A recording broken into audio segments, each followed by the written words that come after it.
আমি দেখতে পাচ্ছি মালচিং পদ্ধতিতে এই মাঠে আমাদের শাহজালাল পণ্ডিত ভাই অর্থাৎ রূপগঞ্জ উপজেলার গোলাকান্দাল ইউনিয়নের এই কেশাবা এলাকার বাসিন্দা। উনি আগে বিদেশ ছিলেন, বিদেশ থেকে এসে উনি বসে না থেকে কৃষির প্রতি খুব মনোযোগী হয়েছেন। আমি জানতে চাইবো, দেখতেছি আপনার মাঠে আপনি সুন্দর চমৎকার উস্তে চারা দেখলাম, মরিচ দেখলাম, সামনের একটা জায়গাতে দেখতেছি বেগুন আছে, আমরা বেগুনের মাঠটাও দেখবো। তা আপনি মালচিং পদ্ধতিতে এই উস্তা চাষ করে কিভাবে সফলতা পেয়েছেন বলবেন কি? আপনার এটা এই উস্তারা যখন আমি আনছি, এটা লিটন স্টার, এটা সিনজেন্টা কোম্পানির একটা পণ্য লিটন স্টার। এটা মালচিং করার আপনার এটা ফিম জিনিসটা যেটা এই পানি টানে।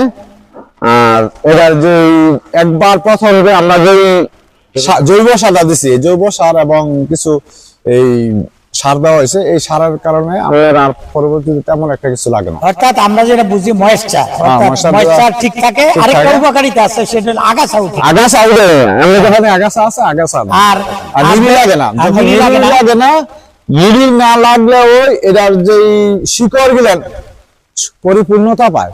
তারপরে আরেকটা সুবিধা আছে, সেটা হলো আপনার রৌদ্র থেকে সে রক্ষা পায়। তারপরে আবার হচ্ছে গিয়া আগাছা উঠে না, আবার সেচ দিলেও পানি দিলে অল্পতেই চলে। এখন যে বৃষ্টি, আচ্ছা আপনি ওই যে ওইখানে মাচায় দেখলাম ওই যে উঠতে, আপনি এই বছর আমার জৈব পদ্ধতি করেছেন। আপনাকে আমাদের কৃষি সম্প্রসারণ অধিদপ্তর রূপগঞ্জের পক্ষে ধন্যবাদ। আরেক